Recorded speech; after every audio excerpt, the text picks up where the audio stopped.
가난한 집딸이 애나 만들어서 우리 집에 기어들어오려고 박영희가 며느리의 머리채를 움켜잡으며 소리를 질렀습니다. 다시는 우리 집 문턱도 넘보지 마라. 임신 32주 차인 며느리가 현관문 밖으로 내쫓기는 순간이었죠. 하지만 박영희는 몰랐습니다. 자신이 방금 모욕한 며느리가 바로 JK그룹 회장의 외동딸이라는 사실을. 그리고 일주일 후 그녀의 작은 반찬 가게와 아들의 회사에 동시다발적인 조사의 칼날이 들이닥칠 것이라는 사실도. 이제부터 한 아버지의 차가운 복수가 시작됩니다. 오늘의 사연 시작합니다. 수진이 지하철 4호선 전동차에서 내려 시댁으로 향하는 길을 걸었습니다. 손에는 정성스럽게 포장한 김치통과 시어머니가 좋아하는 약과 한 상자를 들고 있었죠. 임신 32주 차에 접어든 배가 제법 나와 있어서 걸음이 평소보다 느려졌습니다. 어머니가 좋아하실까? 수진이 혼잣말을 하며 시댁 골목길을 돌아섰습니다. 오후 2시쯤 되어서인지 골목은 한적했고 멀리서 영인의 반찬 가게 간판이 보였습니다. 박영희가 가게 문을 닫고 집으로 돌아오는 모습이 눈에 들어왔습니다. 수진이 작은 목소리로 불렀습니다. 어머니. 박영희가 뒤를 돌아보더니 얼굴을 찌푸렸습니다. 어머, 수진이네. 연락도 없이 웬일이야? 안녕하세요, 어머니. 좋은 소식이 있어서 뵈러 왔어요. 수진이 김치통을 들어 보이며 환하게 웃었습니다. 이것 좀 드시라고 가져왔어요. 어머니 건강은 어떠세요? 박영희가 수진의 손에서 김치통을 받으며 시큰둥한 표정을 지었습니다. 그런 것보다 준호는 요즘 늦게 들어온다던데. 집에서 뭘 하고 있어? 준호 씨가요? 요즘 일이 좀 바빠서. 일이 바쁘면 아내가 더 잘해야 하는 거 아니야? 남편 뒷바라지는 제대로 하고 있어? 박영희가 현관문을 열며 투덜거렸습니다. 수진이 조심스럽게 뒤따라 들어갔습니다. 거실에 앉은 박영희가 수진을 위아래로 훑어봤습니다.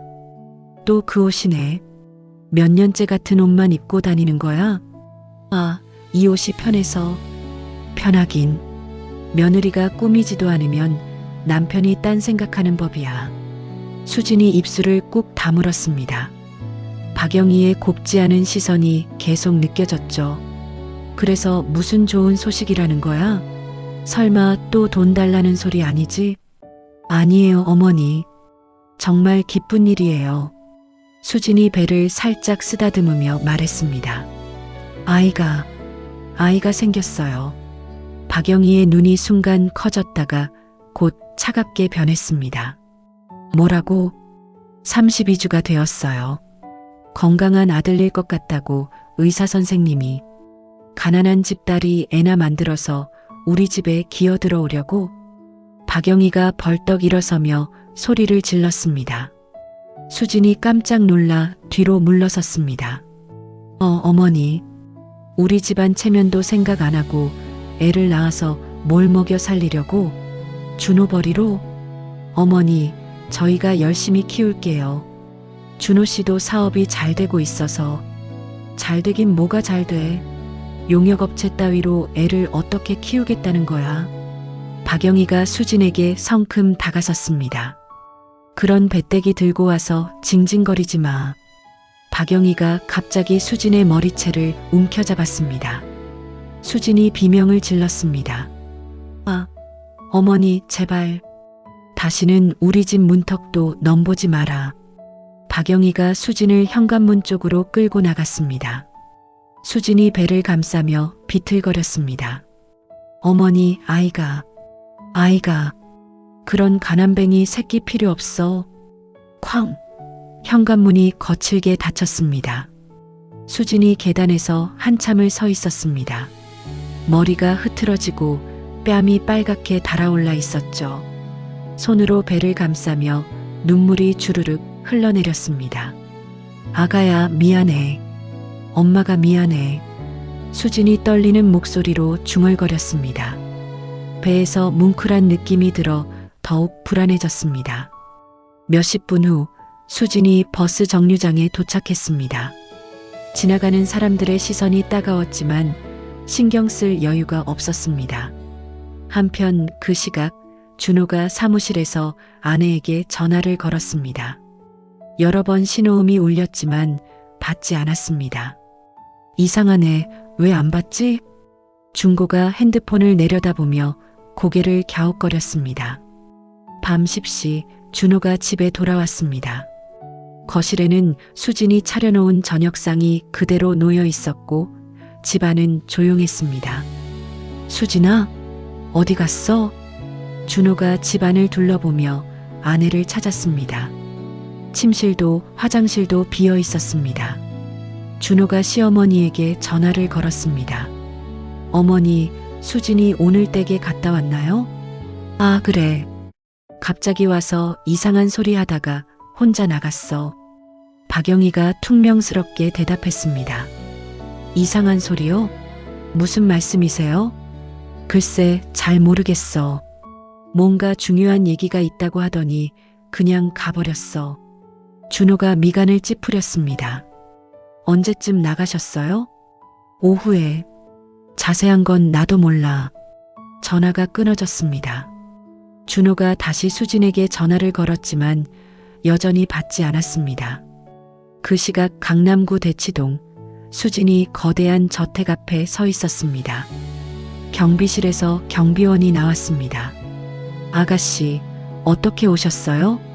집에 들어가려고요. 경비원이 내부로 연락을 취했습니다.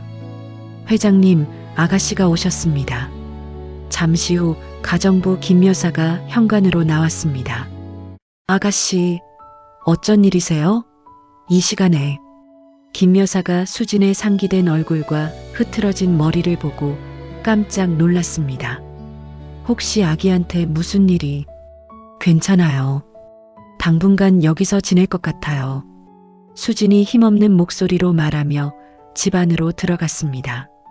오후 6시 이창호가 평소보다 일찍 퇴근했습니다. 김 여사로부터 딸이 집에 와 있다는 연락을 받았기 때문이었죠. 이창고가 수진의 방문을 두드렸습니다. 수진아, 들어가도 될까? 네, 아버지. 수진이 침대에 앉아 있었습니다. 눈이 빨갛게 부어 있었습니다. 무슨 일이냐? 임신 중인데 왜 이렇게 늦은 시간에 혼자 왔어? 이창고가 딸 옆에 앉으며 걱정스럽게 물었습니다. 시댁에서 좀 기분 나쁜 일이 있었어요. 기분 나쁜 일? 괜찮아요, 아버지. 며칠 있다가 집에 갈게요. 수진이 고개를 숙이며 대답했습니다. 이창고가 딸의 어깨를 살짝 두드려 주었습니다. 임신 중에 스트레스 받으면 안 돼. 무슨 일인지 말해봐. 정말 괜찮아요. 그냥 친정이 그리워서요. 수진이 거짓말을 하며 아버지의 시선을 피했습니다. 하지만 이창고는 딸의 표정에서 심상치 않은 분위기를 느꼈습니다. 다음 날 오전 준호가 사무실에서 계속 수진에게 전화를 걸었습니다. 하지만 수진은 여전히 전화를 받지 않았습니다. 이상해. 뭔가 잘못됐나? 준호가 책상을 두드리며 불안해했습니다. 직원이 다가왔습니다. 사장님, 오늘 현장 점검 어떻게 하시겠습니까? 아, 그거. 미안하다. 급한 일이 생겨서 내가 직접 가봐야겠어. 준호가 가방을 챙기며 일어났습니다. 30분 후 준호가 수진에게서 들은 대략적인 친정 주소를 찾아 강남구 대치동에 도착했습니다. 버스에서 내려 골목길을 걸어가던 준호의 눈이 커졌습니다. 여기가 맞나? 앞에는 높은 담장으로 둘러싸인 거대한 저택이 있었습니다. 경비실과 CCTV까지 설치되어 있었죠. 준호가 경비실로 다가갔습니다. 경비원이 정중하게 인사했습니다. 어떻게 오셨습니까? 저 수진이 남편입니다. 아, 잠시만 기다려 주십시오. 경비원이 내부로 연락을 취했습니다. 회장님, 아가씨 남편분이 오셨습니다. JK그룹 본사 회장실에서 이창고가 중요한 계약건 회의를 진행하고 있었습니다. 회의를 잠시 중단하자. 차 부장, 집으로 먼저 가서 사위를 맞아줘. 네, 회장님.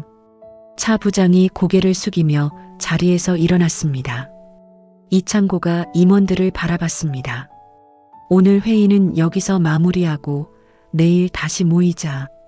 30분 후 차 부장이 도착해서 준호를 저택 안으로 안내했습니다.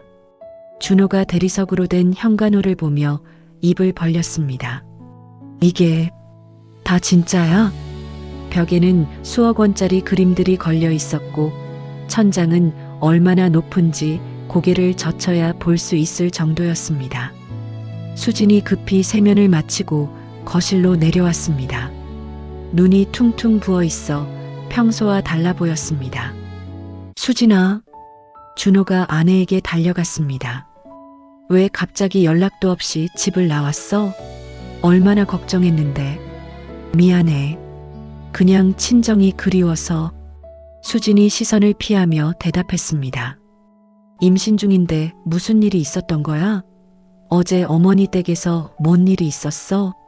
아무것도 없었어.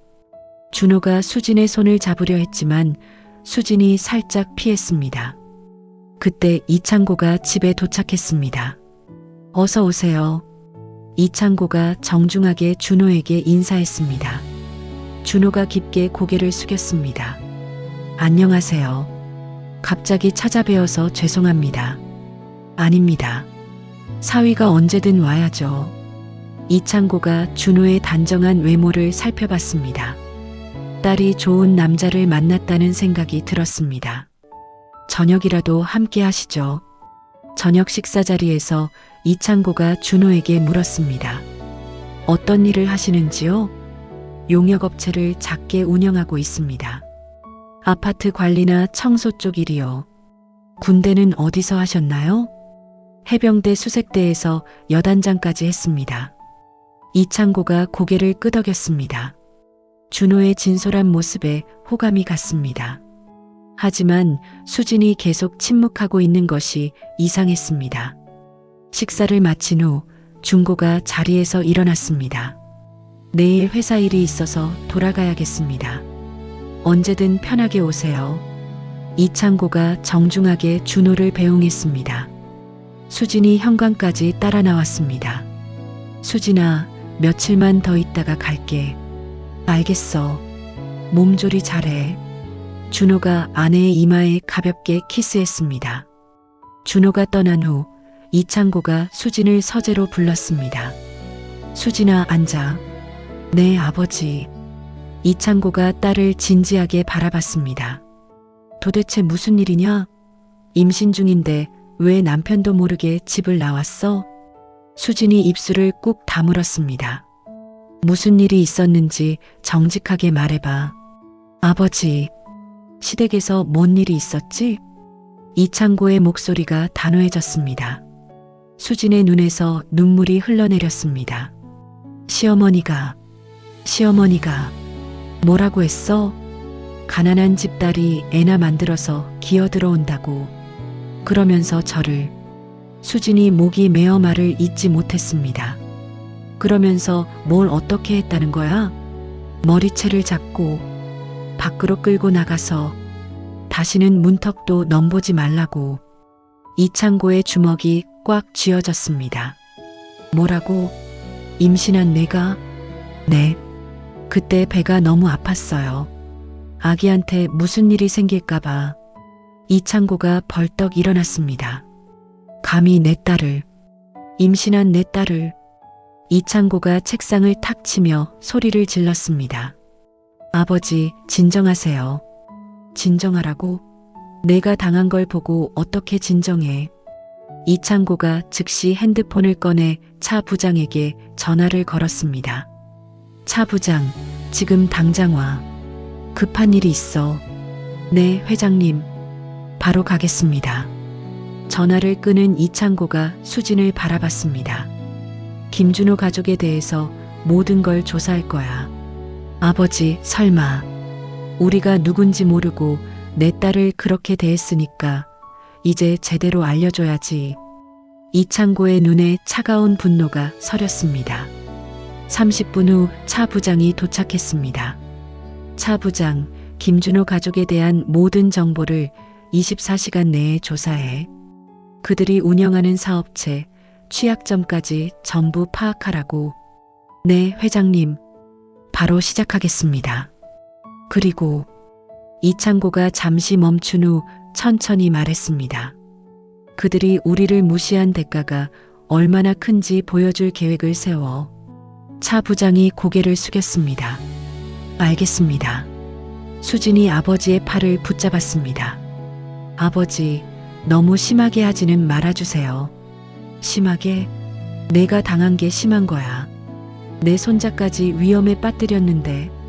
이창고의 목소리가 떨렸습니다. 그 순간부터 JK그룹 회장 이창고의 복수 계획이 시작되었습니다.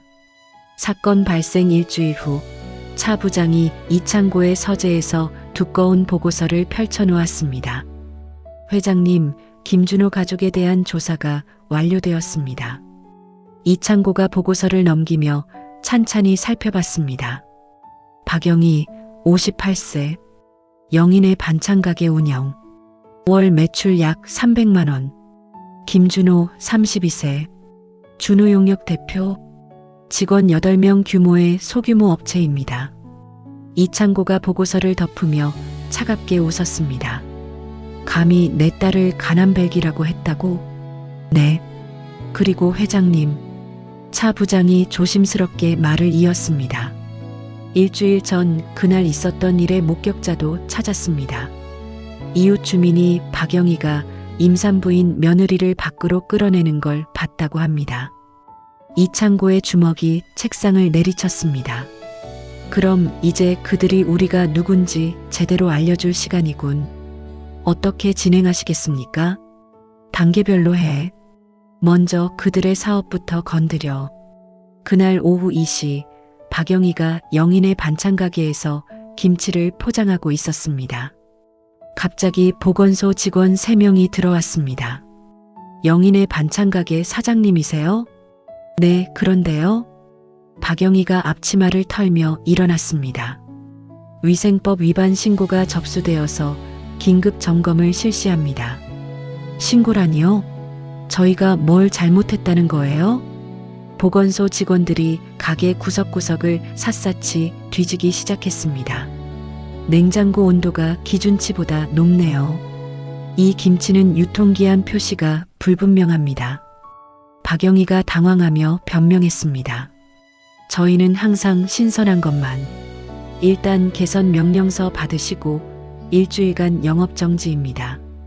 보건소 직원이 서류를 박영희 앞에 내밀었습니다. 박영희의 얼굴이 새하얘졌습니다. 영업정지요? 그럼 저희는 어떻게 살아요? 같은 시각 준호의 준호용역 사무실에도 노동청 근로감독관들이 들이닥쳤습니다. 준호용역 대표 김준호 씨 계시나요? 준호가 서류를 정리하다가 고개를 들었습니다. 네, 저인데요. 무슨 일이세요? 근로자 임금체불 신고가 접수되어서 조사하러 왔습니다. 임금체불이요? 저희는 직원들 급여를 한 번도 밀린 적이 없는데요. 근로감독관이 서류 가방에서 조사 영장을 꺼냈습니다. 일단 장부부터 확인하겠습니다. 직원들 급여 대장과 사대보험 가입 현황 자료 준비해 주세요. 준호가 어리둥절한 표정을 지었습니다. 저희 직원들한테 물어보시면 알 텐데. 조사가 끝날 때까지 신규 계약은 중단입니다. 오후 3시 국세청 조사관들까지 준호의 사무실에 나타났습니다. 세무조사 통보서입니다. 부가가치세 탈루 혐의로 전면 조사에 들어갑니다. 준호가 통보서를 받아들며 손이 떨렸습니다. 부가가치세 탈루요? 저희는 세금을 성실하게 냈는데요. 일단 장부부터 모두 가져가겠습니다. 조사관들이 사무실의 모든 서류를 박스에 담기 시작했습니다. 직원들이 불안한 표정으로 지켜봤습니다. 사장님, 이게 무슨 일이에요? 나도 모르겠어. 분명히 뭔가 오해가 있을 거야. 준호가 당황하며 평소 거래하던 건설회사 사장에게 전화를 걸었습니다. 김 사장님, 저 준호인데요. 혹시 다음 주 예정된 공사. 아, 준호 씨. 미안한데 당분간 거래를 중단해야겠어요. 네? 갑자기 왜요? JK그룹 쪽에서 압력이 들어왔어요. 김준호 씨 회사와 거래하지 말라고. 준호의 머릿속이 하얘졌습니다. JK그룹이요? 미안해요. 저희도 어쩔 수 없어요. 전화가 끊어졌습니다. 준호가 다른 거래처들에게도 연달아 전화를 걸었지만 모두 같은 대답이었습니다. JK그룹에서 압력이 왔다고 하네요. 죄송합니다. 저희도 사정이 있어서요. 준호가 핸드폰을 내려놓으며 중얼거렸습니다. JK그룹. 설마 장인어른이. 저녁 6시 박영희가 준호에게 울면서 전화를 걸었습니다. 준호야, 큰일 났어. 어머니, 무슨 일이세요? 가게가 영업정지됐어. 세무서에서도 조사한다고 나왔고. 박영희의 목소리가 떨렸습니다. 하루 만에 이런 일이 동시에 일어날 리가 없어.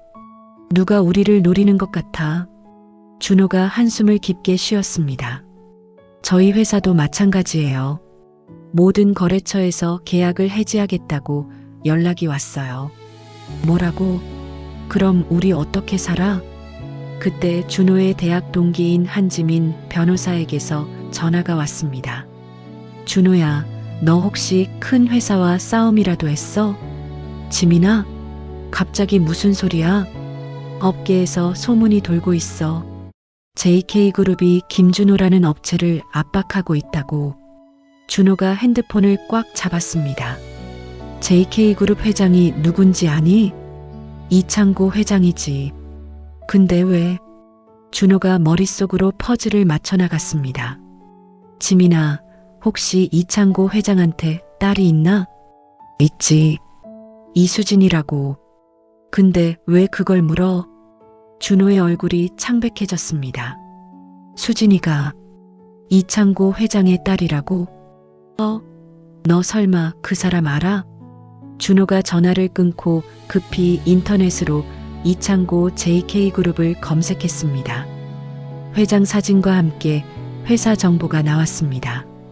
이럴 수가. 수진이가 재벌가 딸이었다고? 그 순간 준호는 며칠 전 시어머니가 수진에게 했던 말들을 떠올렸습니다.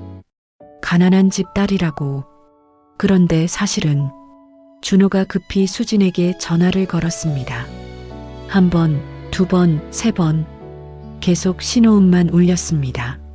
마침내 수진이 전화를 받았습니다. 준호 씨. 수진아, 내 아버지가 JK그룹 회장이야? 수진이 한참 침묵했습니다.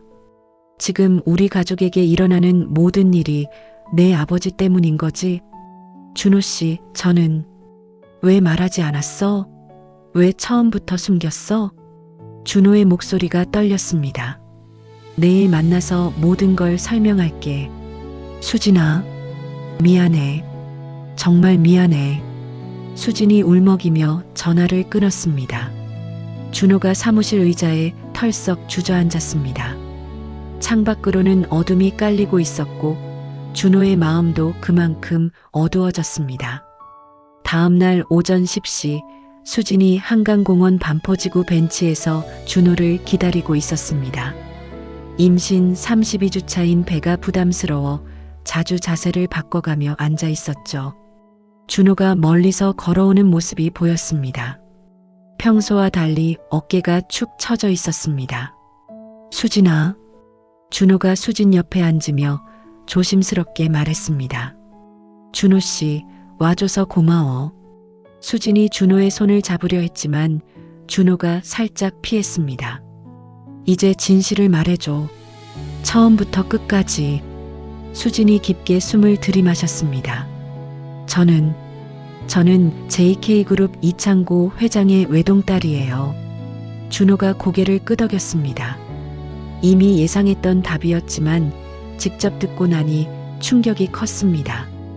왜 숨겼어? 대학교 때 처음 만났을 때부터 진정한 사랑을 확인하고 싶었어요. 제 신분 때문이 아니라 진짜 저라는 사람을 좋아하는지 알고 싶었거든요. 수진의 목소리가 떨렸습니다. 결혼하고 나서도 3년 동안이나 평범한 가정을 꾸리고 싶었어요. 돈이나 권력 같은 거 없이도 행복할 수 있다는 걸 증명하고 싶었고요. 준호가 한강을 바라보며 쓴웃음을 지었습니다. 그럼 어머니가 당신에게 한 그 말들이 가난한 집 딸이라고, 애나 만들어서 기어 들어온다고. 수진이 그날의 기억을 떠올리며 목이 메었습니다. 얼마나 웃긴 상황이었을까. 재벌가 딸한테 가난뱅이라고 하다니. 준호가 고개를 저으며 중얼거렸습니다. 준호 씨, 저는 정말 그동안 당신 혼자 이런 고통을 견뎌왔구나. 준호가 수진을 바라봤습니다. 수진의 눈에서 눈물이 흘러내렸습니다. 미안해요. 처음부터 솔직하게 말했어야 했는데. 준호가 수진의 손을 잡았습니다. 나도 미안해. 어머니가 그런 식으로 대할 줄 몰랐어. 아버지가 지금 복수를 하고 있어요. 어머님 가게랑 준호 씨 회사에. 알고 있어. 모든 거래처에서 연락이 왔거든.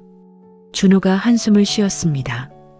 이 상황을 어떻게 정리해야 할까? 우리가 함께 어머님께 가서 진심으로 사과를 받아내요. 그 다음에 아버지를 설득해서 모든 걸 원래대로 돌려놔요. 수진이 준호의 팔을 붙잡으며 말했습니다. 어머니가 화내시더라도 끝까지 얘기해봐요.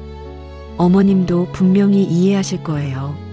준호가 고개를 끄덕였습니다. 그래, 이대로 둘 수는 없지. 30분 후 두 사람이 시댁 앞에 도착했습니다. 영인의 반찬 가게에는 영업정지 안내문이 붙어 있었습니다. 준호가 문을 두드렸습니다. 어머니, 저예요. 박영희가 문을 열었습니다. 평소와 달리 얼굴이 많이 상해 있었습니다. 준호야, 어서 와. 그런데 걔는 왜? 박영희가 수진을 보며 인상을 찌푸렸습니다. 어머니, 이야기할 게 있어요. 준호가 어머니와 아내를 거실로 이끌었습니다. 어머니, 아내에게 하신 말씀과 행동에 대해 사과해 주셔야겠어요. 박영희가 벌떡 일어났습니다. 내가 뭘 잘못했다는 거야? 일주일 전에 임신한 아내를 머리채 잡고 내쫓으셨잖아요. 그건 갑자기 와서 임신했다고 하니까 놀란 거였어. 박영희가 변명했습니다. 수진이 무릎을 꿇고 앉았습니다. 어머니, 제가 말씀드릴 게 있어요. 뭔데? 저는 이창고 회장의 딸입니다. 박영희의 입이 떡 벌어졌습니다. 뭐라고? JK그룹 회장의 외동딸이에요. 하지만 그것보다 중요한 건 제가 정말 진심으로 준호 씨를 사랑해서 이 집안의 며느리가 되었다는 거예요. 박영희가 의자에 주저앉았습니다. 얼굴이 새하얘졌습니다. 그럼 지금 우리한테 일어나는 일들이. 네. 아버지가 저를 모욕한 대가를 치르게 하고 있어요. 박영희의 손이 덜덜 떨렸습니다. 내가 무슨 짓을 한 거야?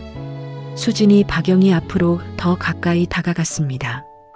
어머니, 저는 앞으로도 좋은 며느리가 되고 싶어요. 태어날 아기도 어머니의 소중한 손자예요. 하지만 그날 받은 상처가 너무 컸어요. 임신 중인 몸으로 그런 말을 들으니까. 수진의 목소리가 떨렸습니다. 박영희가 수진을 바라봤습니다. 며느리의 진정성이 느껴졌습니다. 내가 정말 그런 집 딸이었다고? 네. 하지만 저는 그냥 준호 씨의 아내이고 어머니의 며느리가 되고 싶었어요. 박영희가 천천히 변명하던 태도를 바꿔나갔습니다. 내가 너무 성급하게 판단했나? 어머니, 아니야, 내가 정말 잘못 생각했구나. 박영희가 고개를 숙였습니다. 내가 어떻게 그런 말을 할 수가 있었지? 임신한 며느리한테 박영희가 수진 앞에 무릎을 꿇었습니다. 정말 죄송합니다. 내가 어리석었어요. 어머니. 수진이 눈물을 흘리며 박영희를 일으켜 세웠습니다. 이제 진짜 가족이 되어봐요. 두 여자가 서로를 끌어안았습니다. 준호가 그 모습을 보며 안도의 한숨을 쉬었습니다. 이제 아버지께 가서 모든 보복을 중단해 달라고 부탁드려야 해요. 수진이 눈물을 닦으며 말했습니다. 내가 직접 사과드려야겠어. 박영희가 결심한 듯 말했습니다. 함께 가요, 어머니. 1시간 후 세 사람이 JK그룹 본사에 도착했습니다. 50층 회장실 앞에서 박영희가 떨고 있었습니다. 괜찮으세요, 어머니? 수진이 시어머니의 손을 잡아주었습니다. 이창고가 그들을 맞이했습니다. 어서 오세요. 박영희가 이창고 앞에서 깊게 고개를 숙였습니다. 회장님, 제가 정말 잘못했습니다. 앞으로는 제 딸을 진정한 가족으로 모시겠습니다. 이창고가 박영희의 진심 어린 사과를 확인한 후 고개를 끄덕였습니다. 알겠습니다. 차 부장. 네, 회장님. 모든 조치를 즉시 철회해. 네, 바로 처리하겠습니다. 이창고가 준호와 박영희를 바라봤습니다. 앞으로는 우리 수진이를 잘 부탁드립니다. 2달 후인 가을, 수진이 분만실에서 고통스럽게 숨을 몰아쉬고 있었습니다. 준호가 분만실 밖 복도를 초조하게 왔다 갔다 하고 있었죠. 으앙, 갓난아기의 울음소리가 들려왔습니다. 축하드립니다. 건강한 아들입니다. 의사가 분만실 문을 열며 환하게 웃었습니다. 아들이라고요? 준호의 눈에서 기쁨의 눈물이 흘러나왔습니다. 네, 3.4kg의 건강한 아기예요. 박영희가 새벽부터 끓인 미역국을 보온통에 담아 병원으로 달려왔습니다. 우리 며느리 어디 있어? 많이 아팠지? 어머니, 여기에요. 준호가 박영희를 병실로 안내했습니다. 박영희가 갓 태어난 손자를 보자마자 감격해서 눈물을 쏟았습니다. 우리 민준이가 이렇게 예뻐도 돼? 민준이요? 수진이 약한 목소리로 물었습니다. 응, 민준이. 백성을 어질게 다스린다는 뜻이야. 우리 손자가 훌륭한 사람이 되라고. 박영희가 손자를 조심스럽게 안아 올렸습니다. 수진아, 정말 고생 많았어. 박영희가 수진의 손을 꼭 잡았습니다. 과거의 그 모습은 온데간데 없었습니다. 오후에 이창고도 병원에 왔습니다. 준호가 아빠가 되었구나. 이창고가 손자를 보며 흐뭇해했습니다. 회장님, 정말 감사합니다. 준호가 깊게 고개를 숙였습니다. 가족인데 뭘. 그나저나 최고급 산후조리원을 예약해둘까? 아버지, 괜찮아요. 집에서 회복하면서 어머니랑 시간을 보내고 싶어요. 수진이 박영희를 바라보며 말했습니다. 박영희가 뿌듯한 표정을 지었습니다. 내가 며느리 산후조리를 제대로 해드릴게.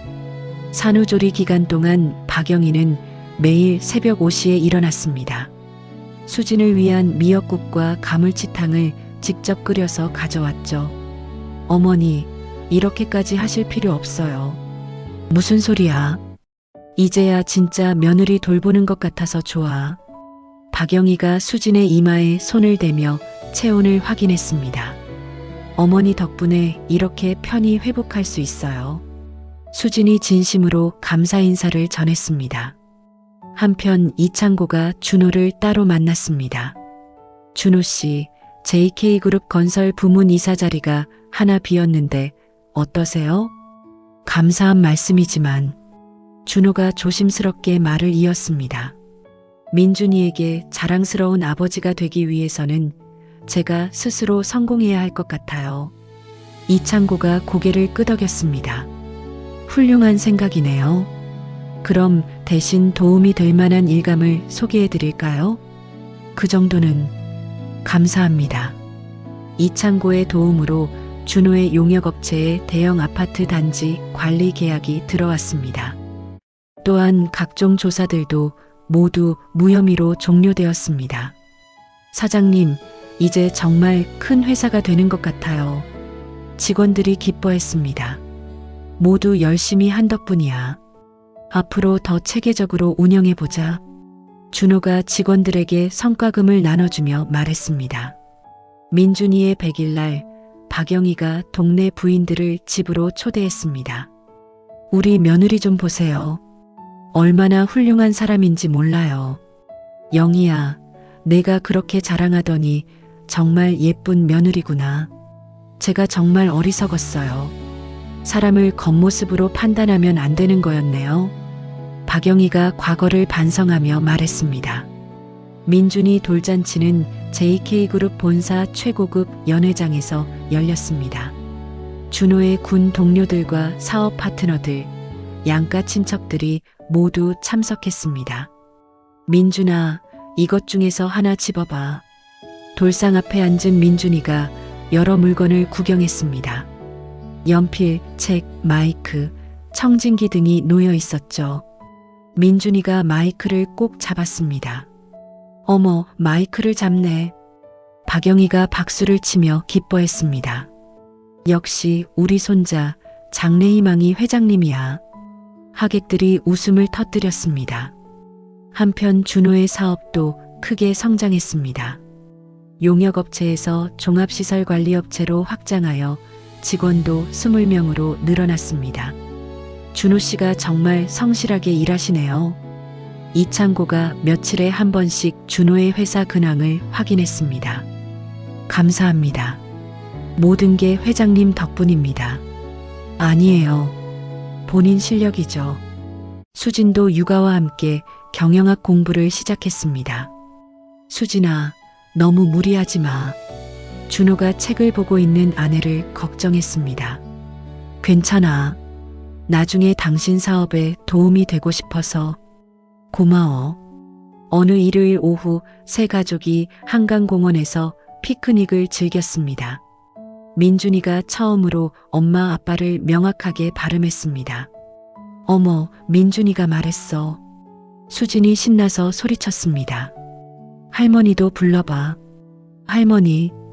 박영희가 손자 앞에서 재롱을 부렸습니다. 할머니. 민준이가 웃으며 박영희를 불렀습니다. 이렇게 행복한 날이 올 줄 꿈에도 몰랐어요. 박영희가 감격해하며 말했습니다. 정말 복받은 가족이네요. 이창고도 만족스럽게 웃었습니다. 이런 게 진정한 가족의 모습이죠. 그날 밤 집으로 돌아와서 준호와 수진이 잠든 민준이를 바라봤습니다.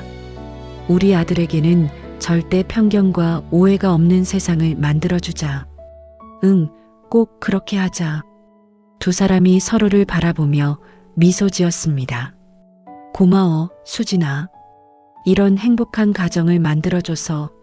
나도 고마워. 진짜 사랑이 뭔지 알게 해줘서. 수진이 준호의 손을 꼭 잡았습니다. 앞으로도 이렇게 행복하게 살자. 당연하지. 민준이가 자다가 작은 미소를 지었습니다. 마치 부모의 대화를 듣고 있는 것 같았죠. 온 가족에게 진정한 행복이 찾아온 순간이었습니다.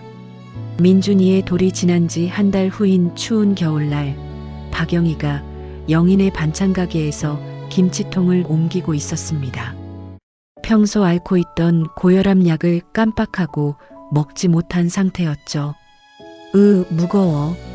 박영희가 20kg짜리 김치통을 들어 올리려다가 갑자기 가슴을 움켜쥐었습니다. 아, 아파. 가슴에서 찢어지는 듯한 통증이 몰려왔습니다. 박영희가 그 자리에 주저앉았습니다. 사장님, 어떻게 하셨어요? 단골 손님이 달려왔습니다. 119에 신고해 주세요. 가슴이 너무 아파요. 박영희가 식은땀을 흘리며 중얼거렸습니다. 10분 후 구급차가 도착했습니다. 응급실로 이송된 박영희는 심전도 검사를 받았습니다. 급성 심근경색 초기 증상이네요. 즉시 심혈관 조영술이 필요합니다. 의사가 심각한 표정으로 설명했습니다. 준호와 수진이 민준이를 안고 병원으로 달려왔습니다. 어머니 상태가 어떻다는 거예요? 준호가 의사에게 물었습니다. 다행히 골든타임 내에 오셨지만 수술이 필요합니다. 스텐트 시술 비용이 2천만 원 정도 될 겁니다. 준호의 얼굴이 굳어졌습니다. 2천만 원이요? 그때 이창고가 병원에 도착했습니다. 어머님 상태는 어떻습니까? 회장님, 감사합니다. 급성 심근경색이라고 최고의 의료진이 있는 대학병원으로 옮기겠습니다. 모든 비용은 제가 부담하죠. 이창고가 당연하다는 듯이 말했습니다. 아니에요, 회장님. 준호가 단호하게 고개를 저었습니다. 어머니 일은 아들인 제가 책임져야 합니다. 하지만 준호 씨, 도움을 받을 수는 없습니다. 준호가 완고하게 거절했습니다. 박영희의 수술은 4시간 만에 성공했습니다. 하지만 중환자실에서 일주일간 머물러야 했고 이후 6개월간의 재활치료가 필요했습니다. 치료비가 계속 들어갈 텐데 준호가 걱정스럽게 중얼거렸습니다. 설상가상으로 준호의 시설관리업체에 큰 문제가 생겼습니다. 담당하고 있던 대형 아파트 단지에서 겨울철 보일러 고장이 발생한 것입니다. 사장님, 입주민들이 난리예요. 직원이 급하게 뛰어와 보고했습니다. 보일러가 모두 고장났다고요?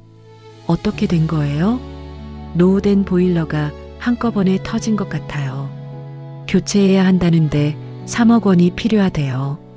준호가 머리를 감싸 안았습니다. 3억 원. 그리고 다른 관리 업체들도 연락이 왔어요. 신뢰성 문제를 이유로 계약 해지하겠다고. 하루 만에 준호의 회사가 부도 위기에 처했습니다. 수지는 병원과 집을 오가며 시어머니 간병과 민준이 육아를 동시에 해야 했습니다. 밤마다 이 시간도 제대로 자지 못했죠. 민준아, 엄마가 미안해. 수진이 울고 있는 민준이를 달래려다가 갑자기 현기증이 났습니다. 수진이 거실에서 그대로 쓰러졌습니다. 민준이의 울음소리만 집안에 울려 퍼졌습니다. 밤늦게 들어온 준호가 쓰러진 아내를 발견했습니다. 수진아, 수진아. 준호가 119에 신고하고 수진을 응급실로 이송했습니다. 극심한 스트레스와 영양실조, 수면 부족으로 인한 급성 탈진 증상입니다. 의사가 진단을 내렸습니다. 이 상태로는 일상생활이 어려우며 최소 2주간 입원 치료가 필요합니다. 준호가 병실에서 의식을 잃은 아내를 바라봤습니다. 민준이는 간병인에게 맡겨둔 상태였습니다. 이창고가 준호에게 전화를 걸었습니다. 준호 씨, 더 이상 자존심 때문에 가족이 고생하게 놔둘 순 없습니다. 회장님, 가족이 힘들 때는 서로 도와야 하는 거 아닙니까? 준호가 침묵했습니다. 한편 박영희는 일반 병실로 옮긴 후 며느리가 쓰러졌다는 소식을 들었습니다. 내 때문에 수진이가. 박영희가 자책하며 눈물을 흘렸습니다. 차라리 내가 죽어서 짐이 안 되는 게 낫겠어. 어머니, 그런 말씀 마세요. 준호가 어머니를 달랬지만 박영희는 계속 자포자기했습니다. 준호는 회사를 살리기 위해 여러 은행을 찾아다녔습니다. 죄송합니다. 현재 신용 상태로는 대출이 어렵겠네요. 담보로 제공할 자산도 부족하고요. 모든 곳에서 거절당했습니다. 마지막 희망으로 투자자를 만나러 갔지만 결과는 마찬가지였습니다. 현재 상황으로는 투자가 불가능합니다. 직원들을 해고하는 수밖에. 준호가 절망에 빠졌습니다. 그날 밤 병원에서 깨어난 수진이 준호를 바라봤습니다. 준호 씨, 수진아, 깨어났구나. 준호가 아내의 손을 잡았습니다. 정말 더 이상은 못 버티겠어요. 수진이 눈물을 흘렸습니다. 혼자서는 안 되겠어요. 한계예요. 준호도 고개를 떨어뜨렸습니다. 내가 자존심 때문에 가족을 이렇게 힘들게 했구나. 이제 아버지의 도움을 받아요. 수진이 남편의 손을 꼭 잡았습니다. 정말 그래야 할까? 가족이잖아요. 서로 도와야 해요. 준호가 처음으로 자신의 한계를 인정했습니다. 알겠어. 내일 회장님께 연락드려보자. 수진이 안도의 한숨을 쉬었습니다. 고마워요. 이제 정말 함께 이겨낼 수 있을 것 같아요. 병실 창 밖으로는 눈이 내리고 있었습니다. 하지만 두 사람의 마음에는 희망의 불씨가 다시 타오르고 있었습니다. 다음 날 오전 8시 이창고가 병원에 도착했습니다. 중환자실에서 밤을 새운 준호가 복도 의자에서 졸고 있었습니다. 준호 씨, 이창고가 조심스럽게 준호의 어깨를 두드렸습니다. 아, 회장님, 오셨군요. 준호가 부스스 일어나며 인사했습니다. 더 이상 자존심 때문에 수진이와 민준이 그리고 어머님까지 고생하게 놔둘 수는 없습니다. 이창고가 진심 어린 목소리로 말했습니다. 하지만 회장님, 이건 빚이 아닙니다. 가족 간의 도움이에요. 준호가 한참 동안 침묵했습니다. 지친 얼굴에서 고민의 흔적이 역력했습니다. 수진이와 민준이를 생각해서라도 받아주십시오. 이창고가 간곡히 부탁했습니다. 준호가 깊게 고개를 숙였습니다. 도와주십시오. 이창고가 즉시 차 부장에게 전화를 걸었습니다. 차 부장, 지금 당장 최고의 의료진 팀을 구성해서 병원으로 보내. VIP 병실도 준비하고. 네, 회장님. 바로 처리하겠습니다. 그리고 24시간 전담 간병인도 함께 보내줘. 이 시간 후 JK그룹 전문 의료진 팀이 도착했습니다. 안녕하세요. JK의료재단에서 파견 나온 김 교수입니다. 심장내과 최고 교수가 박영희의 상태를 점검했습니다. 다행히 수술이 잘 되었네요. 저희가 앞으로 재활치료까지 책임지겠습니다. 박영희가 고급 병실로 옮겨졌습니다. 전담 간병인이 24시간 돌봐주었죠. 이게 다 꿈인가 싶어. 박영희가 감격해하며 말했습니다. 어머니, 편히 쉬세요. 한편 수진의 건강 회복을 위해서는 산후조리 전문가와 영양사가 투입되었습니다. 지금부터 체계적으로 관리해 드릴게요. 정신건강의학과 전문의도 수진의 스트레스 치료를 시작했습니다. 많이 힘드셨죠? 천천히 회복해 보세요. 민준이는 전문 베이비시터가 돌봐주었습니다. 우리 민준이 정말 잘생겼네요. 베이비시터가 민준이를 정성스럽게 돌봤습니다. 준호의 회사 문제 해결을 위해 이창고가 직접 나섰습니다. 차 부장, JK건설에서 3억 원 긴급 지원하고 최고 기술진도 보내줘. 네, 바로 처리하겠습니다. 또한 법무팀을 파견해서 아파트 입주민들과의 갈등도 해결했습니다. 합리적인 선에서 보상하고 원만하게 마무리하세요. 3주 후 박영희의 건강이 눈에 띄게 좋아졌습니다. 이창고 회장님 덕분에 새 생명을 얻었어. 박영희가 전문 물리치료사의 도움으로 걸을 수 있게 되었습니다. 어머니, 정말 다행이에요. 수진도 충분한 휴식과 치료를 받으며 완전히 회복했습니다. 이제 몸이 정말 가벼워진 것 같아요. 전문 베이비시터 덕분에 육아 부담도 완전히 해소되었습니다. 준호의 회사는 보일러 교체 작업을 성공적으로 완료했습니다. 사장님, 입주민들이 오히려 고마워하고 있어요. 위기를 기회로 만든 신뢰할 수 있는 업체라고 소문이 났어요. 직원들이 기뻐했습니다. 이창고가 준호를 만나 조언했습니다. 이번 일로 가족이 함께 어려움을 극복하는 게 얼마나 소중한지 깨달았을 거예요. 네, 정말 감사합니다. 앞으로는 혼자 끙끙 앓지 말고 가족에게 터놓고 상의하세요. 준호가 고개를 끄덕였습니다. 한편 수진의 대학 동창인 한지민이 자원에서 준호 회사의 법무를 맡았습니다. 준호야, 앞으로 이런 일 없도록 계약서부터 꼼꼼히 검토하자. 고마워, 지민아. 정말 큰 도움이 돼. 리스크 관리 시스템도 체계적으로 구축했습니다. 박영희가 완전히 회복되자 수진에게 말했습니다. 수진아, 내가 우리 집안의 진짜 복덩어리였구나. 어머니, 내가 얼마나 어리석었는지 이제야 알겠어. 박영희가 손자 민준이를 더욱 정성스럽게 돌봤습니다. 할머니가 앞으로 더 잘해줄게. 준호의 시설관리업체는 이번 위기를 계기로 더욱 체계적인 시스템을 갖췄습니다. 품질 관리부터 비상 대응까지 완벽하게 준비했어요. 새로운 대형 계약들이 연이어 들어왔습니다. 준호 종합관리가 정말 믿을 만한 업체라는 소문이 났어요. 수지는 건강을 완전히 회복한 후 새로운 일을 시작했습니다.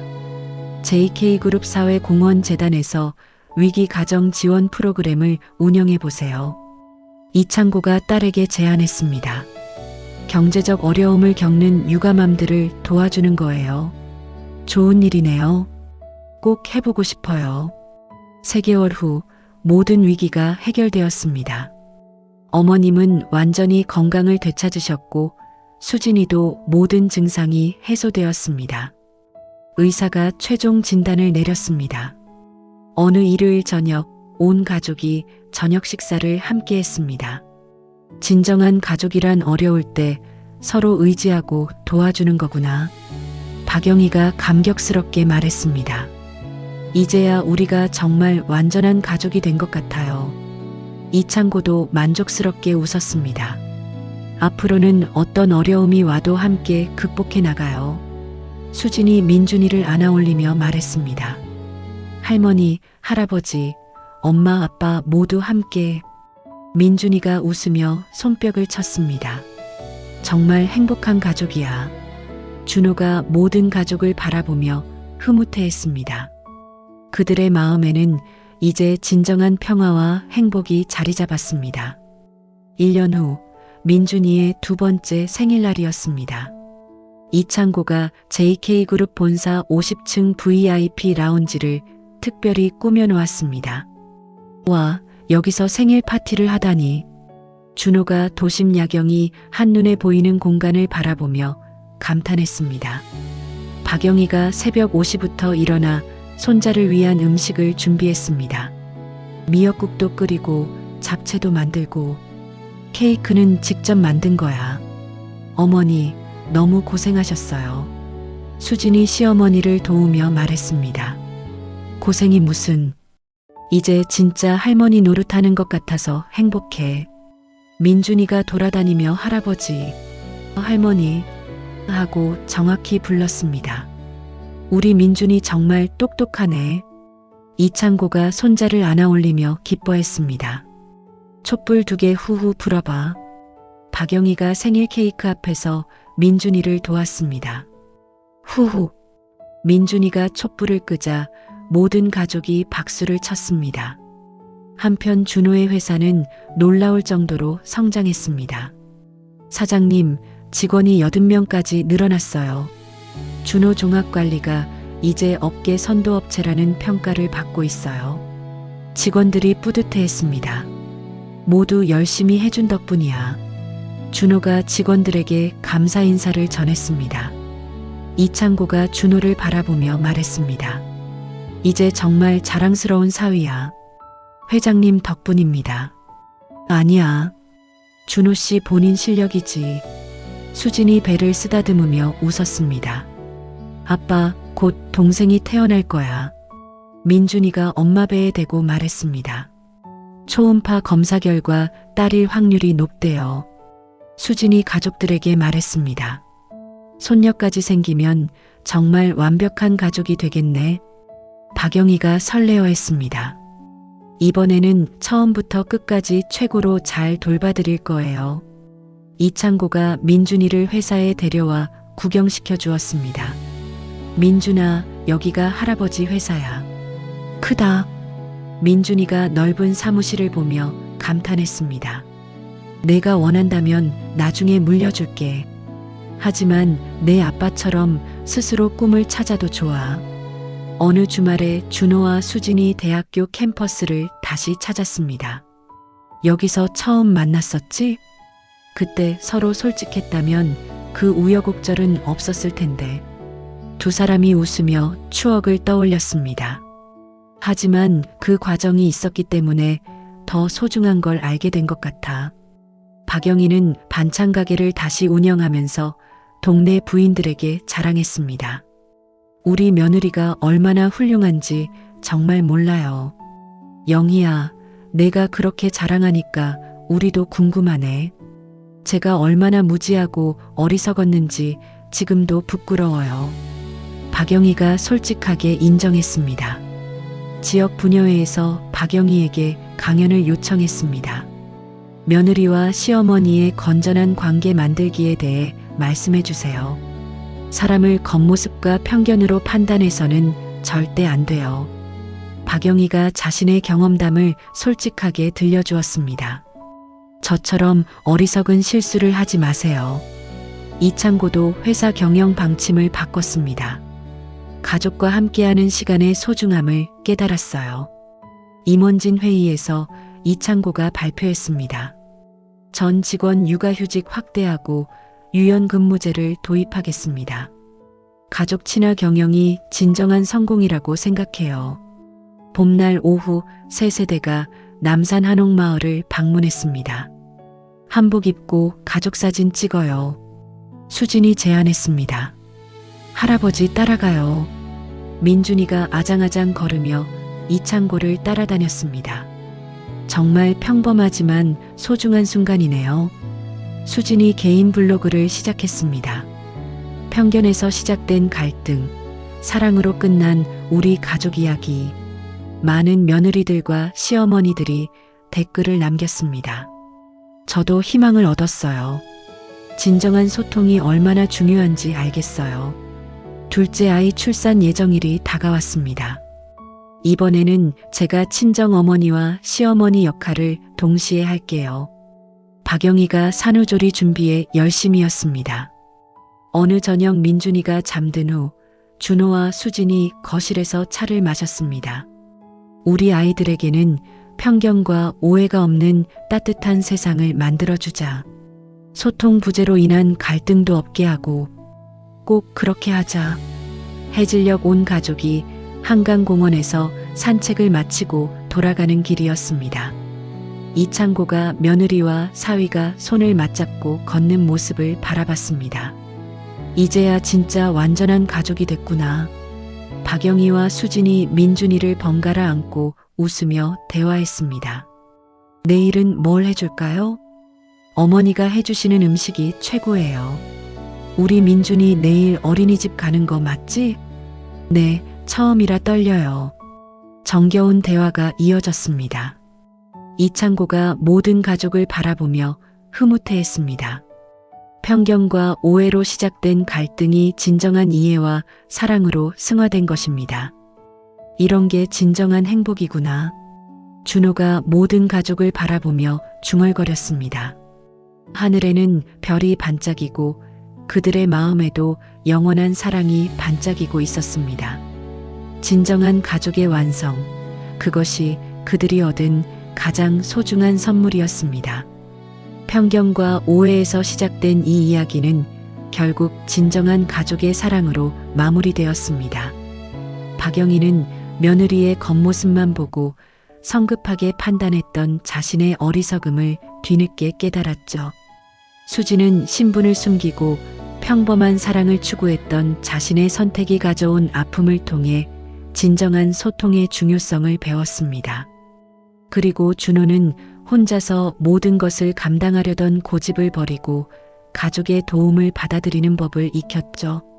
가장 큰 변화를 보인 것은 이창고였습니다. 복수로 시작했던 그의 마음이 결국 가족을 향한 진정한 사랑으로 승화되었거든요. 때로는 가장 큰 시련이 우리에게 가장 소중한 것이 무엇인지 깨닫게 해줍니다. 이 가족처럼 서로를 이해하고 용서하며 진정한 소통으로 하나가 되어가는 것이 바로 가족의 진짜 모습이 아닐까요? 우리 모두 편견 대신 이해를, 오해 대신 소통을 선택하며 살아간다면 더 따뜻한 세상을 만들 수 있을 것입니다. 이야기를 끝까지 들어주신 분이 계시다면 잘 들었다고 댓글 하나만 남겨주세요. 감사합니다.